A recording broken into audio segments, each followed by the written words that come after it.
Ladies and gentlemen, welcome once again to the Packernet podcast. I am your host and resident fanalist, as always, Ryan Schlip. Check us out online, packernet.com. Find me on Twitter, pack_daddy. So today will be, in addition to a little bit of news and notes, the day that we kind of poke around in standings.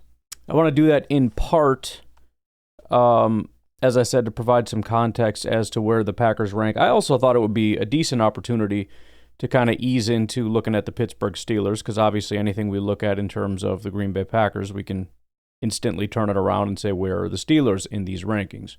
Before we get there, not NFL news, but frickin' wild news. It's being reported all over the place, but I'll just grab this one because I thought it was pretty comprehensive. Joe Pampliano, who is host of the Joe Papliano Show, of course, says, the FBI is holding a press conference right now on the details around this morning's sports gambling bust. Here are some of the highlights. Current and former NBA players and coaches, Chauncey Billups, Terry Rozier, Damon Jones, have been arrested. This was an illegal gambling and sports rigging operation that spanned years across 11 states. In total, 30 individuals have been arrested, including 13 mafia members. The case involves La Cosa Nostra. Charges include illegal gambling, wire fraud, and extortion. There are two separate indictments. The first involves 6 defendants accused of participating in sports corruption schemes that exploited insider information involving NBA players and teams. The defendants leveraged their connections to place prop bets based on confidential insider information, winning tens of thousands of dollars per bet. The second indictment involves 31 defendants charged with participating in a nationwide scheme to rig illegal poker games. The FBI says they used high-tech cheating technology to steal millions of dollars from victims in underground poker games that were secretly fixed. The two cases are separate, but there are 3 overlapping defendants, including the guys that we talked about. The FBI says that NBA player Terry Rozier told the defendants that he was going to leave a game early on March 23, 2023 with an injury. The defendants then placed more than $200,000 of wagers on the unders for the prop bets, with Rozier leaving the game after 9 minutes.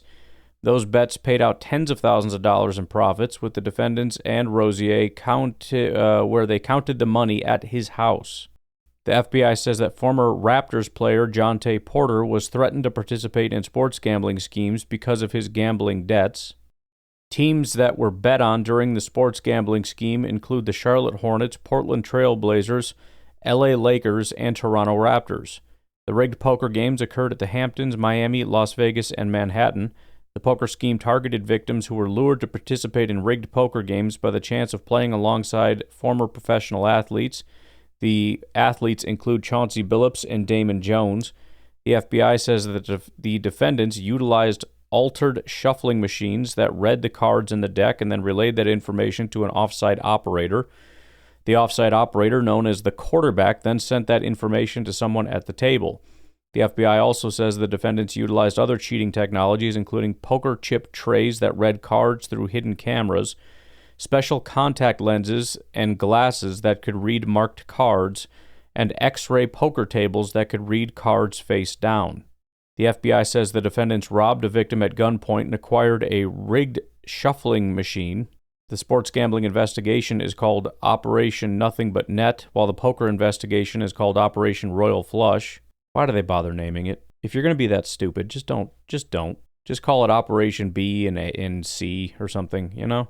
The FBI has been working on this investigation for 4 years, with victims losing at least $7 million. One specific victim lost at least $1.8 million. The FBI reviewed thousands of hours of video footage and executed more than 24 search warrants.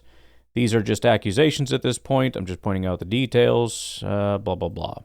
So, it's funny, too, because I saw somebody post a video. I don't watch basketball. That's why I don't know how to say this guy's name. I have no idea who these people are. But that Rozier guy, Rozier, whatever, somebody posted a video of him and some of his lowlights. Bro, that is the worst acting I've ever seen in my life. He was so obviously throwing that. Even the acting afterward, when he just like rolled the ball to the other team as he throws his head back like, oh, man, come on. Oh. Like, bro, crazy. The other crazy part about that is it would almost be hard to believe that some NFL players aren't caught up in that. It doesn't have to be like some kind of a massive conspiracy like I've already talked about not believing to begin with in terms of, the entire NFL being rigged or whatever. But could you possibly get a guy to fall down with a leg cramp? That's these whole player prop bet things. Throwing an entire game, I don't know. But imagine if a group like the Mafia were able to say we could slam down hundreds of thousands of dollars on an under, and all you have to do is go out there and the first thing you do is, the first catch you try to make, you go ahead and drop it, take a hit, and then limp off the field. But so far it's all basketball, so we'll see. We'll see if any more things come down the pike. But the other thought I had is watch for players to suddenly be good all the time. Those guys that are just really strangely inconsistent, they're really good receivers, and then all of a sudden just don't show up or are constantly hurt all the time. Suddenly they're just healthy and everything's fine. Oh, no, never mind. We're good. Yeah, interesting. Okay. In addition, I wanted to run through a couple Easton Butler things because I keep seeing him pop up constantly in the last, let's just do the last 24 hours, I guess. With the trade deadline coming up, these things are starting to heat up. But he started by posting this: every Packer that has received some sort of trade interest since training camp in no particular order. Malik Willis, Romeo Dobbs, Christian Watson, Dontavian Wicks, Luke Musgrave, Rasheed Walker, Kingsley Enagbare, Lucas Van Ness, and Quay Walker. He then goes on to say, there's likely more that teams have called about, just the ones that I've got.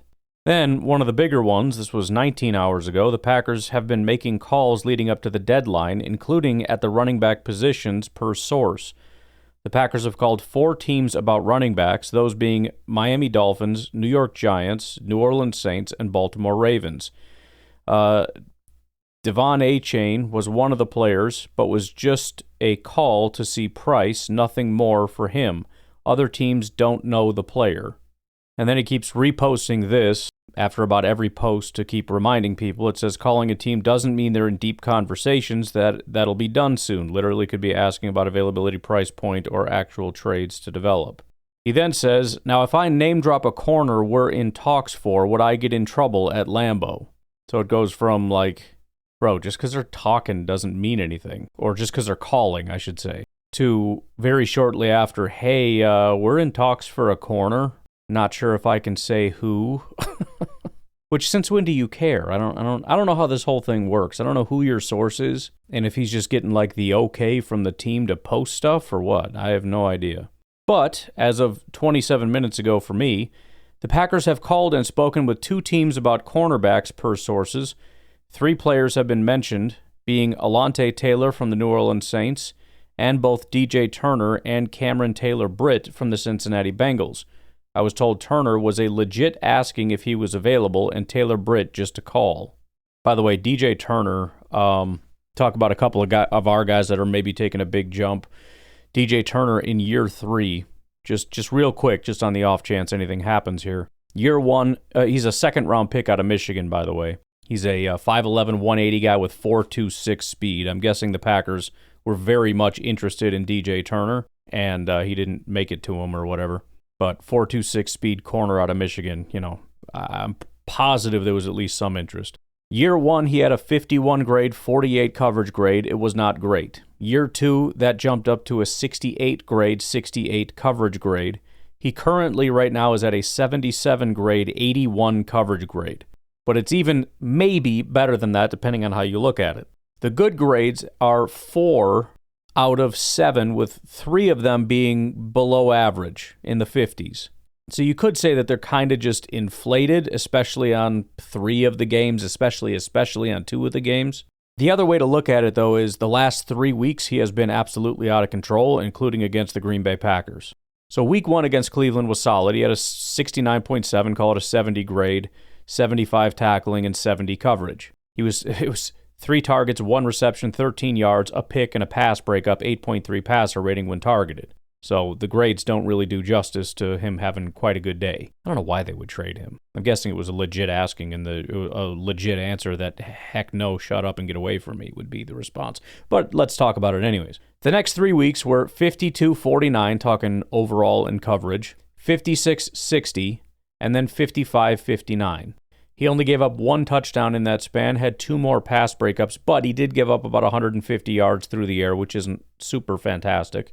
Since then, however, weeks 5, 6, and 7, 73 grade, 79 coverage grade, 1 target, 0 receptions, and a pass breakup. Week 6 against Green Bay, 92 PFF grade, 92 coverage grade, 8 targets, 3 receptions, 4 pass breakups. And then week 7 against Pittsburgh, 84 grade, 89 coverage grade, 5 targets, 2 receptions, 0 touchdowns, 1 interception, 1 pass breakup.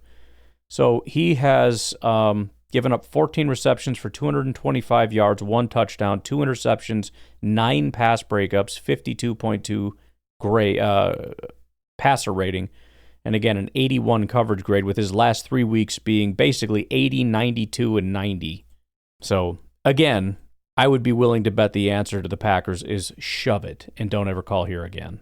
And if somehow the Packers pull off a trade, you can go ahead and expect me to get excited about it. I will add one more thing.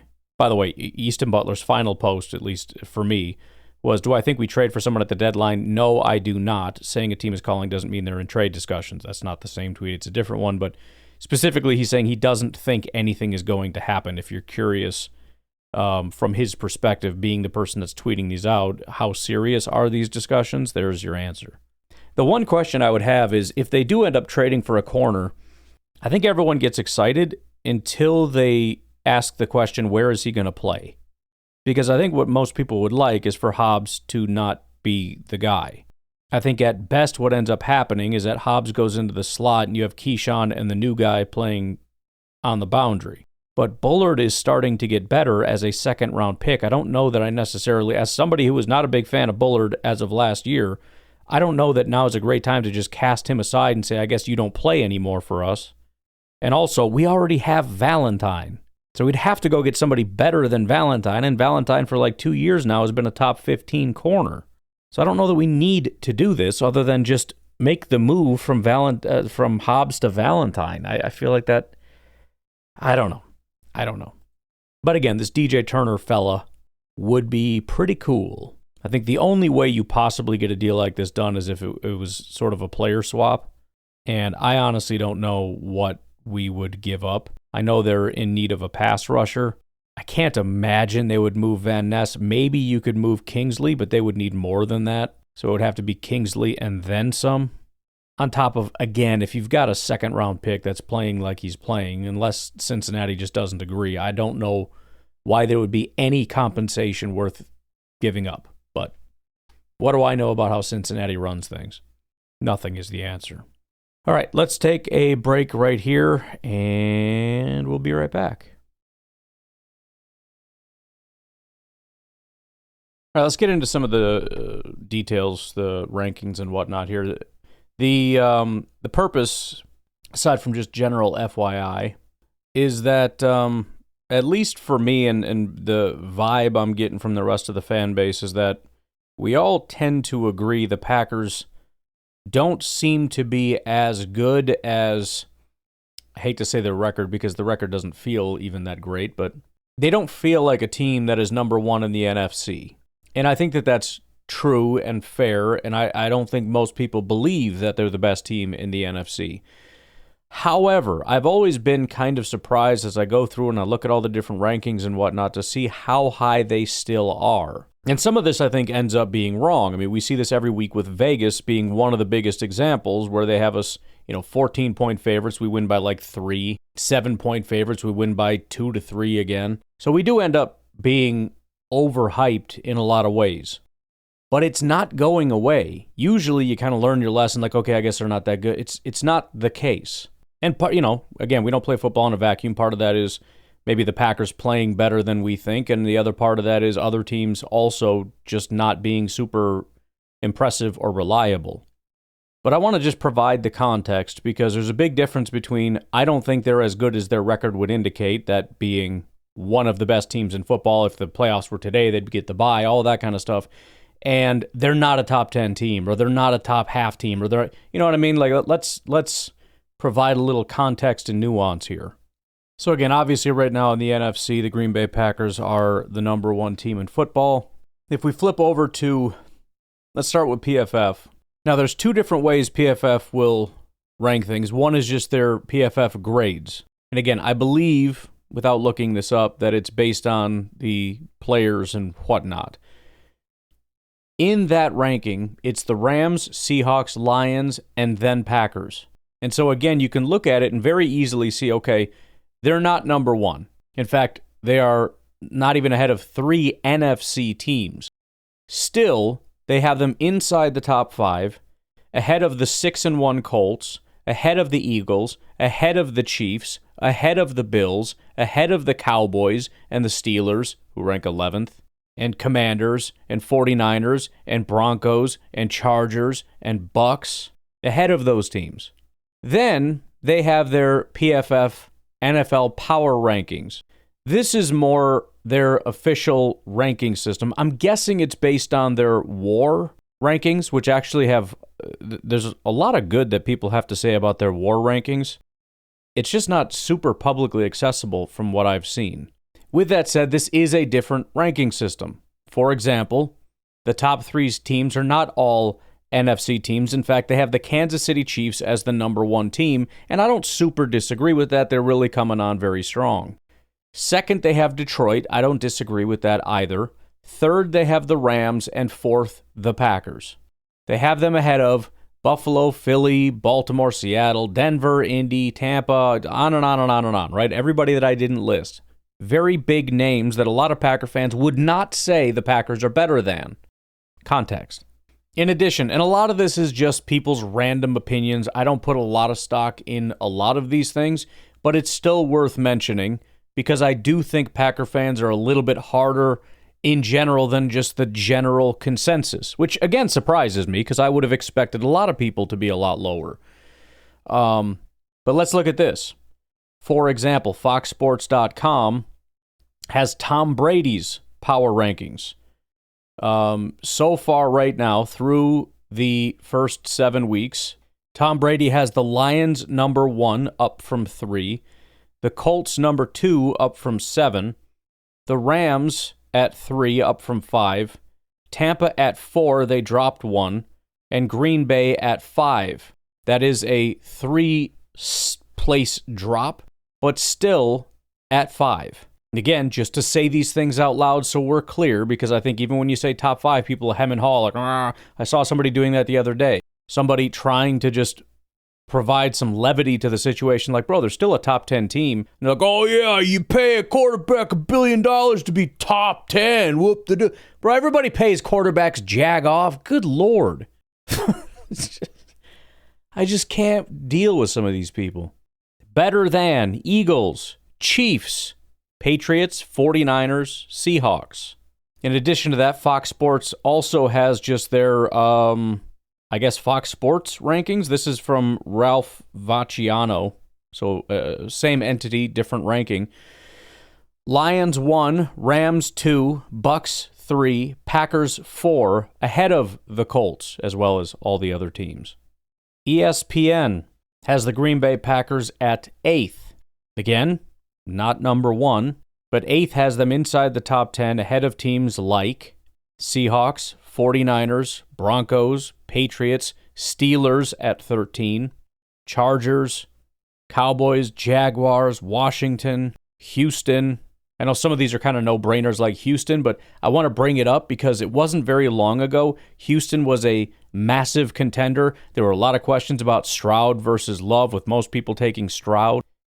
Some additional context is also the fact that a lot of teams 5 seconds ago were the darlings of the NFL are now outside of the top 20 in these rankings. The Packers never do that.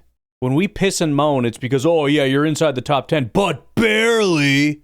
While teams like the Vikings are sitting at 22 after what they did last year. Again, the Texans now at 21 after what they did and thought they were going to have. The Ravens at 26 with a 1-5 record. The Dolphins at 30. Not only is it not a guarantee that you're going to be the number one team, and it's ridiculous for you to expect that, it's not a guarantee that we don't just plummet down to the 30th best team.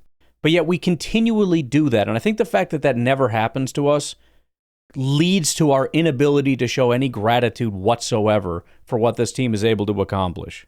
Over on Reddit, somebody put together the ELO power rankings after Week 7. Detroit, Kansas City, the Rams, the Seahawks, the Bills, the Broncos, and the Packers at 7, up one spot from 8.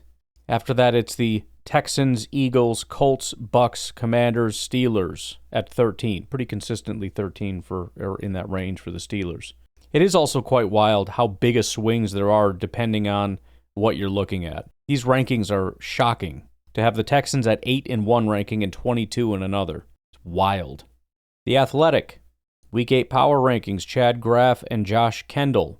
Lions number 1, Colts 2, Rams 3, Chiefs 4, Eagles 5, even like the top 5 to 10, 0 consensus. Tampa 6, Green Bay 7. Looking over at Yahoo Sports, they got Chiefs, Lions, Colts, Eagles, Bills, and then Packers sitting at number 6 overall. NFL.com's Eric Edholm has the Packers number 5 behind the Seahawks, Chiefs, Colts, and Lions. These rankings crack me up, dude. It's just, there is no consensus anywhere. Crazy. Pro Football Talk, Mike Florio, who is obviously not a fan of the Green Bay Packers, has them number 4. He put a smarmy note in here for the Packers that just says, without Micah Parsons and his 3 sacks, they definitely would have lost to Arizona. But even still, he's got him at 4. He also had to put the Lions at 2, which I'm sure did not make him very happy. Where did he put the Vikings? He put them at 20. The Steelers are at 12. Again, very consistently put there. The Bears also are quite high on these lists. They're at 15 here, but I've seen them in that range, but also a decent amount higher. Their record probably has quite a bit to do with that, and they haven't played super quality opponents, and their defense has been extremely turnover dependent, where they've gotten a ton the last couple weeks, but it is odd seeing them climb up the rankings so high, and I keep forgetting how good of a record they have. It's kind of a odd situation we're in. As much as I'm a Bear hater, I do have a dream, and that dream is for the Packers and Bears to be fighting for the NFC North as the Lions are slipping down to 3rd. I've just frickin' had it with them. CBS actually has a very flattering ranking. Pete Prisco always likes the Packers, though. He's a huge Jordan Love fan. He has the Colts 1, Chiefs 2, Packers 3, ahead of the Lions at 4, and then Bucks, Broncos, Seahawks, Rams, Patriots, Bills. Bleacher Report. This is from the Bleacher Report staff. Has their rankings. Tampa Bay number 1. That's a surprising one. Colts 2, Packers 3. Sharp Football Analysis. Big stats guy, right? Rams 1, Colts 2, Lions 3, Packers 4. The Ringer. They have the Chiefs 1, Lions 2, Rams 3, Bills 4, Eagles 5, Packers 6. USA Today. Chiefs, Rams, Colts, Packers at number 4. And then finally, save the best for last, the one that I would probably use if I wanted an answer on the probably best ranking system. DVOA. Seattle 1, Detroit 2, Indy 3, Rams 4, Chiefs 5, Packers 6. They're currently listed as having the 8th best offense and the 7th best defense. That would make them one of only 4 teams that's top 10 in offense and defense. It would be the Packers, the Chiefs, the Rams, the Lions, and the Seahawks.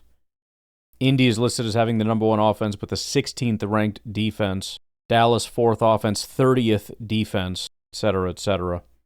So I would just say that we shouldn't give up hope when literally nobody else is. I understand as a Packer fan, you're allowed to believe that this team is not a playoff caliber team, et cetera, et cetera. But understand, nobody believes that except you.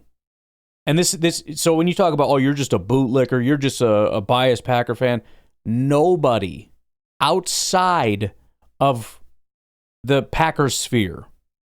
I'm not talking about random trolls on Twitter. I'm sure you can find Bears fans on Twitter saying the Packers are not playoff caliber team. I'm talking about any reputable organization, any statistic you can find, anything has the Packers top 10 and in the playoffs, and one of the top teams in football. Every single one. There is not a single metric that has the Packers outside of the top 10 in the NFL. Remember, 7 teams per conference. 14 teams make it into the playoffs. The Packers are consistently top 5 and are unanimously top 10. If you're saying this team is not a playoff team, then you are a biased anti-Packer fan. You are biased against them because that is not consistent with what anybody else thinks. And why shouldn't we have some faith? Why shouldn't you be excited? I know Matt LaFleur's not getting a lot of love right now, but first of all, most of that is unfounded. You have a coach that is very talented in terms of his offensive play designs as well as his offensive mind in general. We'll leave the play calling alone. Maybe there's a little bit of a stutter going on there, but as far as his mind is concerned, it's not a question. Why shouldn't you be excited when your quarterback is Jordan Love? Why shouldn't you be excited when you have Micah Parsons on your defense? Why shouldn't there be some level of confidence there? I'm not asking you to admit or fall to your knees and proclaim that this is the best team in football, but have a little frickin' faith. We'll take a break. We'll be right back. All right, I'll be honest, I don't really have much planned beyond the injury report, so we'll see how this goes, but let's do that. Pittsburgh Steelers got 2 more guys added to the injury report. They're up to, 7? 8. They had 6 yesterday. Who the heck is printing something? Nobody's even home. Calvin Austin continues to be a full participant with his shoulder injury. Zach Frazier, their center, went from limited to not participating. We'll have to keep an eye on that. Tomorrow we'll start digging into their roster. We'll see how big of a deal that is. By the way, I don't know how he's doing, but I know last year or his rookie year, I don't know if last year was his rookie or what.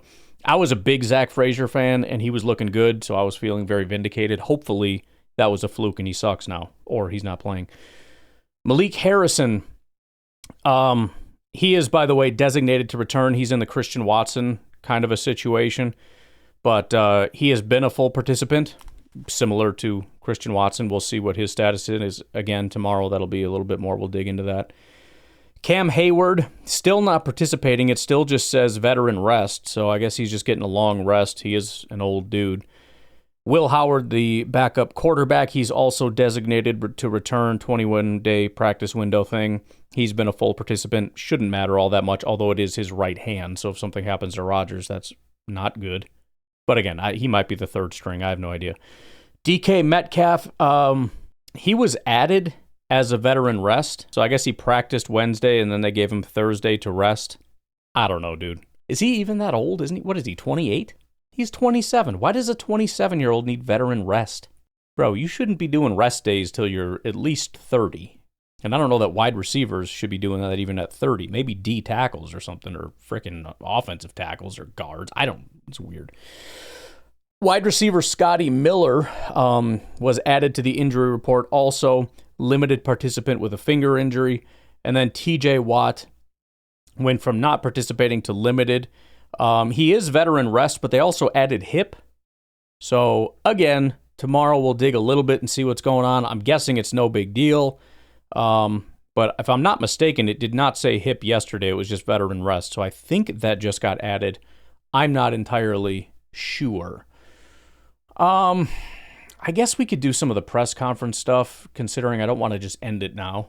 Well, we haven't even done the Packers yet. Never mind. Maybe. Freaking idiot. All right, let's go through the list for effect, because I love just making it worse than it needs to be. Aaron Banks, Anthony Belton, Nate Hobbs, Josh Jacobs, Xavier McKinney, Brandon McManus, Jordan Morgan, Zach Tom, Lucas Van Ness, Quay Walker, Christian Watson, Dontavian Wicks, Evan Williams, Devontae Wyatt. I think if I can do it in one breath, it's not that bad. You could probably double that I can I can hold a lot of air. I'm a trained air breather. Some good news, actually. Aaron Banks has a groin injury. It's gone from limited to full participant, so that's moving in the right direction. Anthony Belton's ankle injury went from limited to full participant. Great news. Nate Hobbs, I know it's nobody's favorite, but we need him. Knee injury went from limited to full participant. That's great news. Josh Jacobs continues to be limited, and I can't help but be a little concerned. I don't think it's a big deal, but it is weird when you hear the reports that they're digging pretty hard at running back. Maybe they're just looking for a better 1-2 punch. You know, you've got Josh Jacobs as kind of your banger. Maybe you get a little speed guy kind of thing. Try to do sort of what the Lions are doing, where you look for your sort of Jahmyr Gibbs type. I like Emmanuel Wilson, but, you know, if you can get another guy that's got a little bit more speed and receiving ability or whatever, I don't know. But it kind of freaks me out when Josh Jacobs is hurt and you start hearing reports of they're looking for a running back. But I don't know. Limited Wednesday and Thursday with his calf injury. Xavier McKinney, ankle and knee, has been limited both days. He continues to be limited. Brandon McManus, we got some really good news. He went from not participating to limited, and we heard from Matt LaFleur they are expecting him to be able to kick. So, although the injury report didn't look great, and it seemed like we were going to go with the new guy again, the news is pointing in the direction of he's going to be all right. Jordan Morgan, knee injury, has been full participant Wednesday and Thursday, so that's great news. Zach Tom, back injury, continues to be limited. I'm encouraged again by the fact that it's not his oblique. That was obviously a big deal, and that's not even on the report. Although being limited all week with a back injury is also not great, so we'll have to keep an eye on that, I suppose. But it helps that I guess Anthony Belton is feeling better. Lucas Van Ness with his foot injury, still not participating. Quay Walker with a neck injury has been participating all week, full participant Wednesday and Thursday. Christian Watson continues to be limited. I know there was... So like I said, I saw reports that he was going to play, but then when you read it, it basically just means, you know, his window's opening soon. Oh, the freaking Vikings game is on. I got to turn that on. I just got back from my thing. I forgot about that. Hate watch, baby. No, that's right. It's Amazon. You know, that Amazon thing, I like the whatever they call it, the Prime Vision or whatever. I think that's pretty cool. Not only like the circling guys or whatever, but the fact that they show you the end zone camera because it gives you a better vantage point. But I just can't do it. I'm so trained to watch football this way, even though I can't see what's going on down the field. It's so weird seeing behind. It's like, just show me the sideline camera. I don't know why. It just messes with my brain. I just need to watch the regular thing. If I want to come back and watch it later, I'll watch it a different way. Are you going to show me from behind too? No, good. All right. I was like, don't do that. Oh, get him! Get him! Get him! Pick that, baby! Sorry. What else we got? Oh, so yeah, Christian Watson. And then, and again, this I'll dig a little bit more tomorrow. I saw one of the Packers beat writers wrote an article that made it seem like he's coming back. I'm like, oh, dang, maybe that is legit. I should check that out. And then it sounded like the coaches were basically saying, yeah, no, I don't know about all that. I'm not, we'll see how it goes. So it's been very back and forth. Oh, he's definitely playing. Hey, he's coming back to, I don't know about that. Again, I'm just going off the tidbits. I don't think we're going to do the coaches stuff. I want to dig into that a little bit so that we can talk about it tomorrow. Obviously really want him back, but I don't know. Oh, they got the throwback. I like those older Chargers things. Dontavian Wicks did not participate Wednesday, Thursday. I saw a lot of people talking about how bad of a situation we'd be in right now if we had traded Romeo Doubs, and that certainly seems to be the case. Watson may not go. Reed obviously can't go. Dontavian Wicks is looking like he might not go. I mean, it would be pretty brutal. With that said, though, as I pointed out in Packernet After Dark last night, whatever, Wicks had like 9 snaps this past week, so it's been very heavily Dobbs and Golden and Tucker Kraft are our 3 receivers. But I guess it depends your opponent and what formation you want and all that kind of stuff.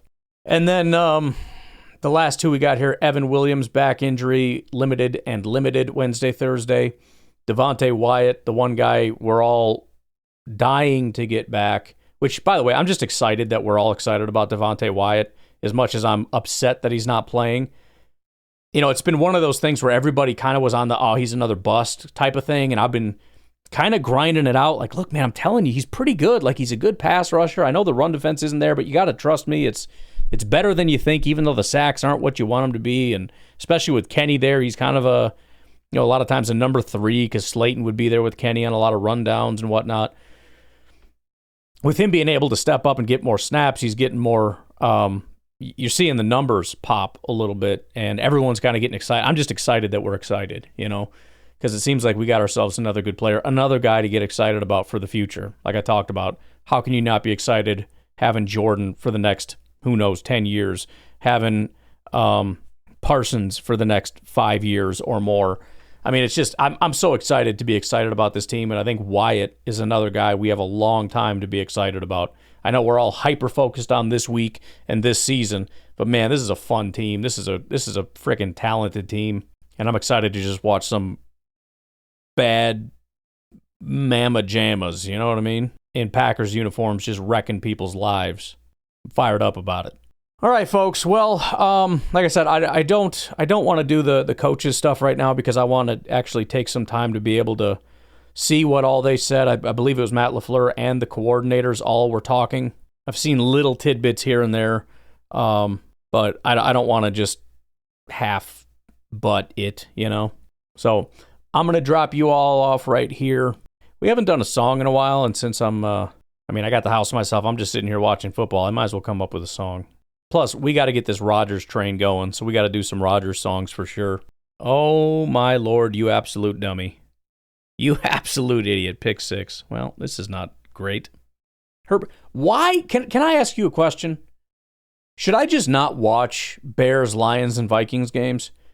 Because we got the guy that everybody says is going to be an MVP playing the Lions looking like the worst quarterback I've ever seen. Absolute garbage. I turn on this game and it's like, oh, Herbert, this guy's really good. Dude throws a garbage pick 6. Like, what? I swear, we're watching guys play the Packers, and they're not super great quarterbacks, but they're playing like really, really good quarterbacks. Please tell me he didn't catch that. That was an incomplete, I hope. It doesn't matter. The point stands. And then you've got elite quarterbacks playing like dog crap against our rivals. All I know is the odds that Rodgers doesn't play like peak Rodgers is nearly impossible at this point. We're getting 2011, 2020 Rodgers on Sunday night. First of all, Sunday Night Football, that dude just dominates. But I'm so freaking annoyed that, like, oh, look, the Vikings brought pressure, and instead of throwing just a dime to somebody like they do against us when there's pressure in the guy's face, Herbert's like, throws just a pick. Again, probably dropped, but I'm so freaking tired of it, man. Can these guys ever see what we see? Can I just watch a Vikings team like get real close, like, oh, pressure, and every time there's a pressure, Herbert's just throwing dimes, just just throwing perfect back shoulder fades. No, he's just throwing to the other team. Like, oh no, somebody's coming. Here, other team. Yeah, incomplete. But still, come on, Herbert. Be a good quarterback, dog. Let's go. Don't be stupid all the time. Is that just too much to ask for everybody to stop sucking when they play our rivals? I'm watching these Bear games, and I just see like 17 interceptions, and the Bears barely scrape out a win. Dude, I don't understand this. It's blowing my freaking mind. All right, I'm out of here. I got to figure out what the heck I'm going to do. I do want to do some kind of a Rodgers song. I don't know if it's going to be an homage or a screw you, Rodgers, or a we're going to get him, or a I love you, man. Maybe that would be a good angle. There's a good throw to Keenan. Something like, I love you, and I'm so sorry I have to do this to you, because I'm going to beat the living dog crap out of you. That'd be kind of funny. All right, well, we'll find out together what this song's about to be. You all have yourselves a good one. I will talk to you later. Bye-bye. I still see you in green and gold, throwing frozen ropes in the cold. You were magic, you were art. Now you're just another scar. I memorized every throw,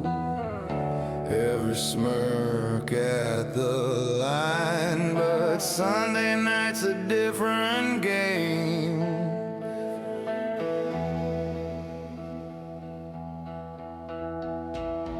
Sunday night in Pittsburgh, you're coming to our town. I love you, Rogers, but we're gonna take you down.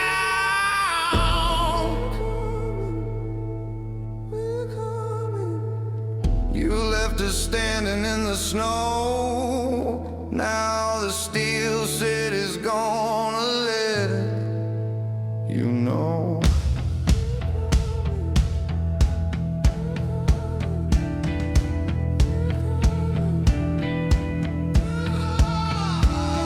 Remember when you owned December? Every fourth quarter cold as hell, but you walked away from Lambeau. Walked away. And now you're here where legends fall. I'm sorry for what we're about to do. You were the best we ever knew, but tonight you're on the wrong damn field. No shield. Sunday night in Pittsburgh, you're walking in our door. I love you, Rogers, but this is war. This is war. You were the king in frozen air. Now terrible towels are everywhere.